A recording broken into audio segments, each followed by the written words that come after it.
டூரி talkies ரசிகர்களுக்கு வணக்கம். வாங்க லென்ஸ் நிகழ்ச்சிக்கு போகலாம்.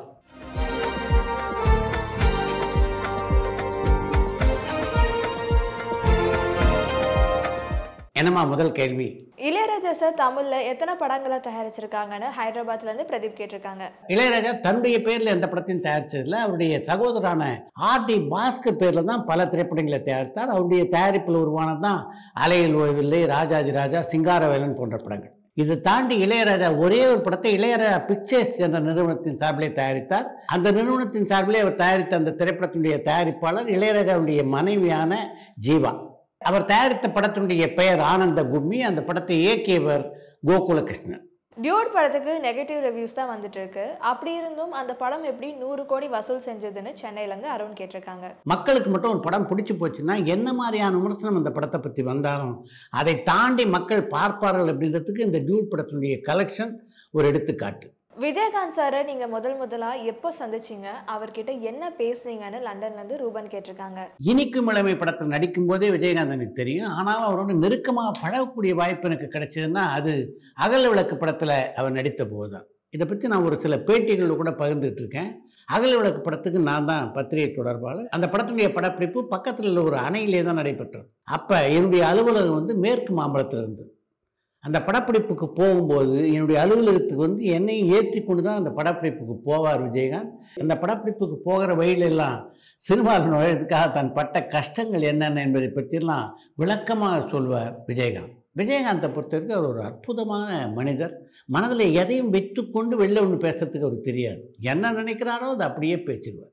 ரமேஷ் கண்ணா சார் நல்ல திறமையானவர். அப்படி இருந்தும் அவர் ஏன் தொடர்ந்து படங்கள் டைரக்ட் பண்ணாம போனாங்க, அதுக்கான காரணம் என்னன்னு சென்னையில இருந்து விஜய் கேட்டிருக்காங்க. தான் ஏன் படங்களை தொடர்ந்து இயக்கலை அப்படின்றத பற்றி ரமேஷ் கண்ணாவே பல பேட்டிகளில் சொல்லியிருக்காரு.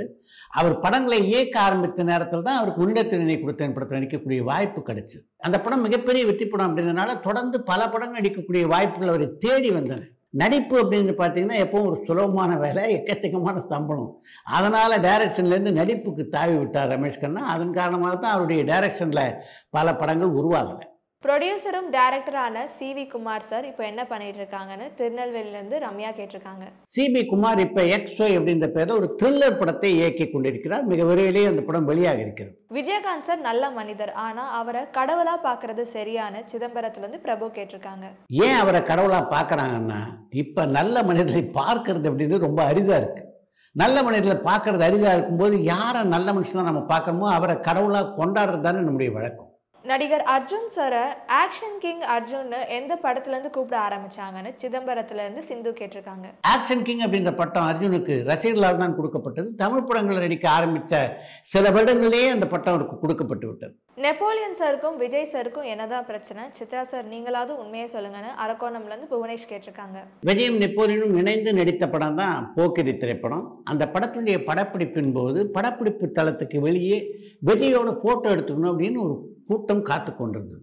அந்த பக்கம் போன நெப்போலியன் கிட்ட தங்களுடைய ஆசையை அவர்கள் தெரிவித்தார். இது நடந்துகிட்டு இருந்த போது விஜய் கேரவன்ல ஓய்வெடுத்துக் கொண்டிருந்தார். தன்னுடைய சக நடிகர் தானே விஜய், அதனால அவர்கிட்ட சொல்லி உங்களோட ஒரு போட்டோ எடுத்துக்க சொல்லுவோம் அப்படின்ட்டு அவருடைய கேரவனை நோக்கி சென்றார் நெப்போலியன். அப்ப அங்க வாசல்ல இருந்த விஜயனுடைய உதவியாளர் நெப்போலியனை தடுத்திருக்கார். அவர் தடுத்ததை மீறி உள்ள போயிருக்காரு. அப்படி அவர் உள்ள போனதை விஜய் ரசிக்கலை. அதன் காரணமாகத்தான் அவங்க 2 பேருக்கும் இடையே சின்ன கருத்து வேறுபாடு ஏற்பட்டது. அதுக்கு பின்னால பூதாகாரமாகிவிட்டது. கும்கி 2 படத்துல விக்ரம் பிரபு நடிக்காம போனதுக்கு என்ன காரணம்னு நாகப்பட்டினம்ல இருந்து கிரிஜா கேட்டிருக்காங்க. கும்கி பார்ட் 1க்கும் கும்கி பார்ட் 2க்கும் பெரிய தொடர்பு இருப்பதாக தெரியல. அதன் காரணமாகத்தான் பிரபு சாலமன் அந்த படத்துல அவரை நடிக்க வைக்கலன்னு நினைக்கிறேன். பாண்டியராஜன் சார் அடுத்து டைரக்ட் பண்ண போற படத்துல யார் ஹீரோவா நடிக்க போறாங்கன்னு செங்கல்பட்டுல இருந்து சரவணன் கேட்டிருக்காங்க. இந்த விஷயத்தை பத்தி இன்றைக்கு சினிமா தேஸ் வீக்ல இன்னும் விரிவா சொல்லியிருக்கேன், பாருங்க.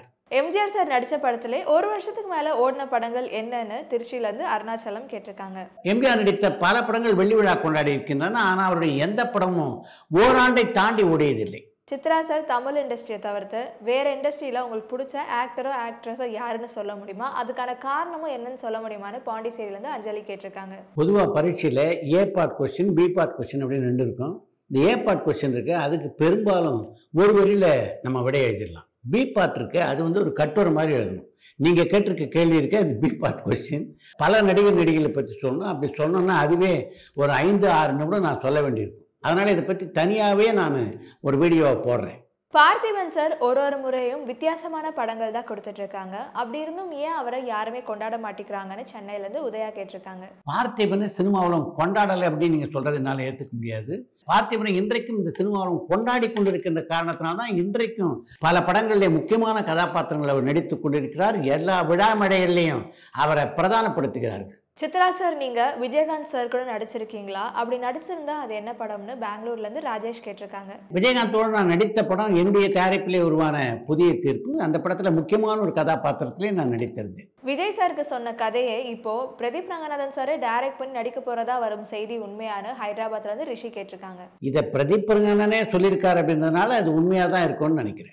பிரபு சார் இப்போ என்ன படத்துல நடிச்சிட்டு இருக்காங்கன்னு கோயம்புத்தூர்லேருந்து விஷ்ணு கேட்டிருக்காங்க. இப்போ பிரபு 2-3 படங்கள் நடிச்சிட்டு இருக்காரு. முன்னெல்லாம் பார்த்தீங்கன்னா படத்துக்கு பெயர் எடுத்துட்டு தான் படத்தையே ஆரம்பிப்பாங்க. இப்போ பெரும்பாலும் பட வெளியீட்டுக்கு ஒரு வாரம் முன்னாடி தான் படத்துடைய பெயரையே ஃபிக்ஸ் பண்ணுறாங்க. அதனால் பிரபு நடித்து கொண்டிருக்கின்ற படங்களுடைய பெயர்களை எல்லாம் என்னால் உங்களுக்கு சொல்ல முடியல.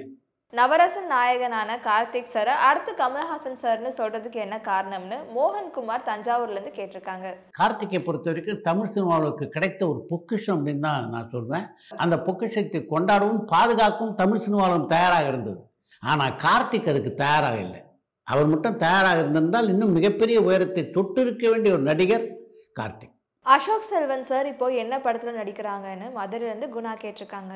பிரபுவை பற்றி ஒரு ரசிகர் கேட்ட இந்த கேள்விக்கு நான் சொன்ன பதில் இந்த கேள்விக்கும் பொருந்தும். அசோக் செல்வன் 2 படங்கள் இப்போ நடிச்சிட்டு இருக்காரு. அந்த படங்களுக்கான பெயர் வைக்கப்படலை. சிபி சக்கரவர்த்தி சார் டைரக்ஷன்ல சிவகார்த்திகேயன் சார் நடிக்க போற படத்துல அனிருத் சாருக்கு சாய் அபியங்கர் தான் மியூசிக் பண்ண போறதா ஒரு செய்தி வருது. அது உண்மையான சென்னையில இருந்து உமா கேட்டிருக்காங்க. சிபி சக்கரவர்த்தி இயக்கத்திலே சிவகார்த்திகேயன் நடிக்க இருக்கின்ற படத்திற்கு சாய் அபியங்கர் தான் மியூசிக் பண்றார் அப்படின்னு தான் செய்திகள் வந்து கொண்டிருக்கின்றன.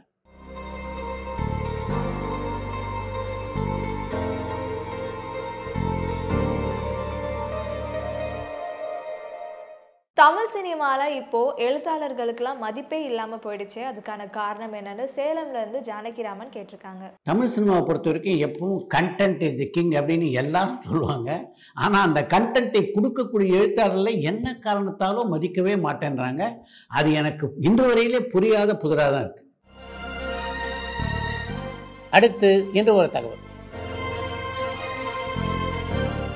தமிழ் சினிமாவுடைய மூத்த பத்திரிகையாளர் என்று நவீன் சொல்லலாம். எம்ஜிஆர், சிவாஜி உட்பட தமிழ் சினிமாவில் இருந்த எல்லா கலைஞர்களோடும் மிக நெருக்கமான உறவு இருக்கிறது. ஒரு நாள் PS வீரப்பாவை பார்ப்பதற்காக சென்றிருந்தார் எழுத்தாளர் நவீனன். அப்போ அவர் சண்டை பயிற்சிக்காக வீட்டை விட்டு கிளம்பி கொண்டிருந்தார். நீங்கள் சண்டை பயிற்சி பெறுகின்ற காட்சியை நானும் பார்க்கலாமா என்று PS வீரப்பாட்ட கேட்க, தாராளமாக வாங்கலேன், ஏன்னா எம்ஜிஆர் உங்களுக்கு நல்ல நண்பர் தானே, அதனால் தாராளமாக நீங்கள் வரலாம் என்று சொல்லி நவீனனையும் அழைத்து கொண்டு சண்டை பயிற்சி நடக்க இருக்கின்ற இடத்துக்கு சென்றார் PS வீரப்பா. அங்கே இவர் பார்த்த உடனே பலமாக உபசரித்து வரவேற்றார் எம்ஜிஆர். ஏன்னா எம்ஜிஆருக்கு நவீனா ரொம்ப நல்லா தெரியும். நவீன் மீது மிகுந்த பாசம் எம்ஜிஆருக்கு எப்போதுமே உண்டு. சண்டை இயக்குனரான K. சோமுடைய பயிற்சியில் 2 பேரும் கொஞ்ச நேரம் சண்டை போடுவதை பார்க்கக்கூடிய வாய்ப்பு நவீனுக்கு கிடைத்தது. அவங்க சண்டை போட்டதை பார்த்து நவீனன் அசந்து போனார் என்று தான் சொல்ல வேண்டும். இந்த சண்டை பயிற்சி முடித்து கொண்டு நவீனங்கிட்ட வந்த எம்ஜிஆர், நீங்கள் இன்றைக்கி வந்தது ரொம்ப நல்லதாக போச்சு நவீனன், ஏன்னா பல பத்திரிகைகளில் என்னை அட்டக்கத்தி வேறன்னு எழுதிட்டு இருக்காங்க, நான் ஏதோ அட்டக்கத்தி வச்சு தான் சண்டை போடுறேன்னு. இப்போ நீங்கள் நேராக பார்த்தீங்கல்ல என்ன மாதிரியான கத்தி வச்சு நான் சண்டை போட்டேன்னு, இதை உங்கள் பத்திரிகையில் எழுதுங்க, அப்போவாது அவங்களுக்கு தெரியட்டும் என்று நவீனிடம் சொல்லியிருக்கிறார் எம்ஜிஆர். எம்ஜிஆர் காலத்திலிருந்தே இந்த பத்திரிகையாளர்களுக்கு பதில் சொல்லுகின்ற பழக்கம் இருந்திருக்கிறது என்பதற்கு இது ஒரு சாட்சி. இத்துடன் இன்றைய லென்ஸ் சிகிச்சை நிறைய பெறுகிறது. மீண்டும் அடுத்த லென்ஸ் சிகிச்சையிலே சந்திப்போம்.